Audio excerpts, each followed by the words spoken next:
So the government of Iran is planning to send warships near U.S. waters. So they put out an official statement, and it can be summarized basically by saying, if the U.S. can do it to us, we can do it to them. Iran has made assurances that its military might poses no threat to other countries. Whew! I mean, thank God for that. You had those Yanks shivering in their boots. Are you guys serious, dim-witted, or just naive? Now, I live in Canada, so we don't have a navy. Well, we do, but it's just 3 canoes painted red and white. I'm just kidding. Don't send me email. We do have a navy, but it's nowhere near what our U.S. counterparts have. And it doesn't take a rocket scientist to know that you don't want to piss off a country that is looking for any excuse to put its foot in your ass. Parking ships near U.S. waters is like asking the Americans if they want to come out and play. And I'm pretty sure you won't have to ask them twice. If there's one thing I learned at a young age, it's that you don't walk up to the biggest kid in the schoolyard and then intentionally bump into him while you're walking past. Chances are if you do that, you might end up on your ass wondering what just happened. But don't make us send a canoe. I came across an article that read, "Famous cross-eyed possum dies." Heidi, who is a 3-year-old cross-eyed possum, was put down due to symptoms of old age. This all according to her German zookeeper. Now apparently Heidi's crossed eyes are a result of her being overweight, which presses the eyeballs slightly out of her sockets. So Heidi was famous thanks to her unusual appearance. So as you can see, I've been going about it all wrong. I think I need to hit a Twinkie buffet and get fat, and then go cross-eyed to become more popular.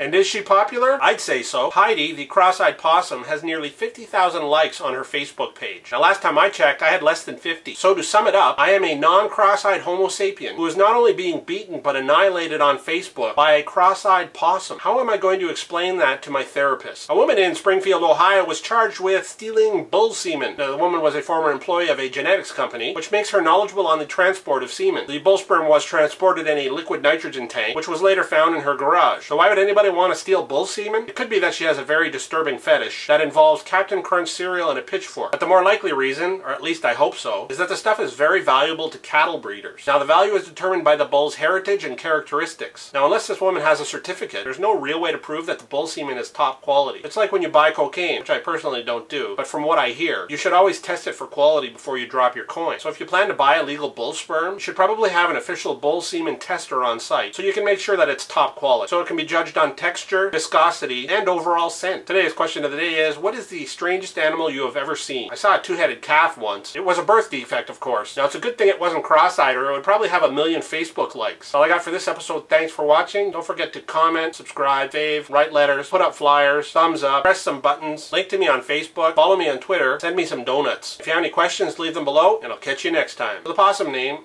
Heidi was, which makes her knowledgeable on the transport of bulls. It was a